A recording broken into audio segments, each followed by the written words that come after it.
Olá, bem-vindos a esse canal do YouTube da RefDor. Eu sou a doutora Érica Ramos, cirurgiã bucomaxilofacial, e tenho a honra de estar aqui do meu lado um colega de trabalho, um sócio, um grande amigo, que é o Dr. Rodrigo Coimbra de Guzmão.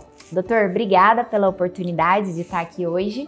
E nós vamos começar aquele projeto que é o Desmistificando a Dor. O que é isso? Tirar aquele conceito ruim do que dor é algo maligno, que vai dar tudo errado, que é muito sofrido. E por isso, eu e o Dr. Rodrigo, a gente vai iniciar esse projeto para esclarecer um pouco mais desse medo tão grande que é a dor.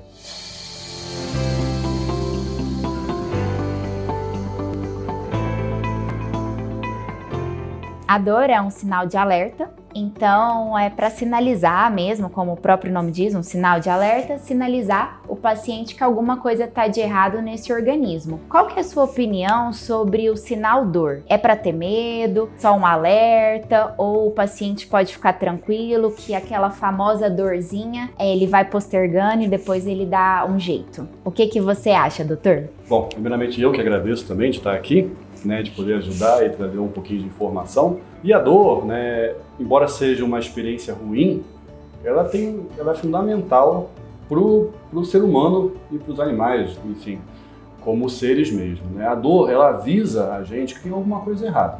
Ela tem a função de avisar, de sinalizar para a gente que o nosso corpo está com algum problema. Então, por exemplo, se eu caio e bato meu braço e ele começa a doer, as substâncias liberadas nesse processo, nesse trauma, elas avisam o meu cérebro que tem alguma coisa errada, que aquela região merece uma atenção. Se eu recebo um corte na mão, um corte na perna, se eu quebro um braço, se tem alguma dor na coluna, essas dores são importantes para avisar que tem alguma coisa errada. A gente precisa levar a nossa atenção para aquela região para descobrir aonde está o problema e com isso tratar. Se a gente não tivesse dor, eu poderia ter, por exemplo, uma apendicite, eu poderia ter uma infecção urinária, poderia inclusive torcer, ter uma entorse no meu pé e aquela lesão ia se agravando, e isso ia pôr em risco a nossa vida. Então a dor, ela é importante. Tá? Quando o indivíduo sente dor, ele tem que ter essa consciência. É alguma coisa que está avisando a ele que uma parte do corpo não está bem. E esse é o momento de procurar ajuda. Na hora que a gente identifica a dor, por exemplo, bati o braço numa porta, em alguma região, se eu olho para aquela região e aquela dor vai amenizando, aquela dor vai passando, realmente não é uma dor de ficar tão preocupante. Mas se aquela dor persistir, se ela vier com outros sinais, como um inchaço, uma dor latejante, um sangramento, aí aquela região realmente precisa de atenção. E aí a gente vai entrar num outro ponto, que é o que diferencia uma dor aguda, que é essa dor que avisa a gente, e a dor crônica, que é aquela dor que dura 3, 4 semanas de dor. Essa dor crônica, ela perde a função de avisar o organismo que tem alguma coisa errada e começa a ocorrer todo um processo de neuroplasticidade, onde aquela região dolorida, ela começa a mudar a forma como minha medula percebe esses estímulos e começa a mudar, inclusive, a forma como o cérebro interpreta esses estímulos também. Então a dor deixa de ser aguda, deixa de ser para o nosso bem e a dor vira a doença em si. E às vezes os médicos, às vezes os pacientes têm dificuldade em tratar essa dor, de entender o que está acontecendo. Eu não sei se na sua área, Érica, acontece alguma coisa semelhante. Eu até gosto bastante dessa nossa parceria de trabalho, porque a cirurgia bucomaxilo, por incrível que pareça, ela tem um viés muito relacionado com a neurocirurgia, com a neurologia, com a medicina da dor, na questão que, às vezes, pontos de gatilhos para uma dor crônica, é o que o doutor pontuou, quando a dor deixa de ser aguda e se torna a própria doença, que é uma dor crônica, ela pode estar relacionada.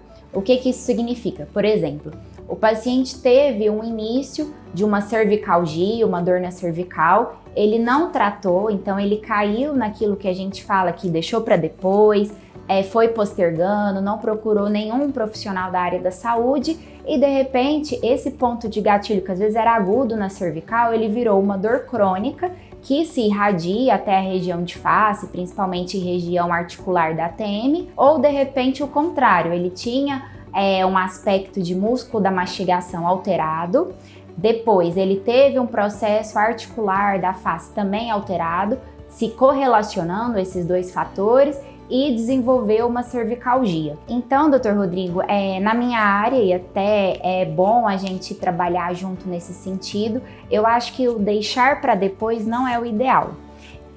A dor aguda, ela é um sinal de alerta, eu diria, mais alarmante, uma coisa para você se preocupar mais, mas não existe aquilo, é só uma dorzinha, eu vou deixar para depois, porque esse sinal que era uma alerta para você procurar uma ajuda, você postergou e virou uma doença mais complexa e mais difícil o controle. Então, poucas pessoas imaginam que um bucomaxilo trabalha com neurocirurgião, um médico da dor, tão competente igual o Dr. Rodrigo, mas é uma parceria sensacional. Eu recomendo assim que os pacientes que têm dúvida, que já escutou uma primeira opinião, mas às vezes quer uma segunda opinião, a nossa equipe está de portas abertas. Esquece aquilo que a dor é um sinal que pode ser postergado.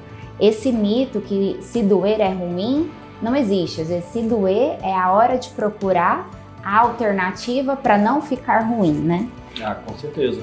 Se a gente consegue impedir, né, que uma dor aguda vire uma dor crônica, ou seja, se a gente consegue tratar a dor evitando essa cronificação, essa alteração de todo o sistema nervoso central, é o ponto que a gente quer. Né? Então, quando o paciente chega para mim, doutor, estou com uma dor há pouco tempo, é o momento de agir.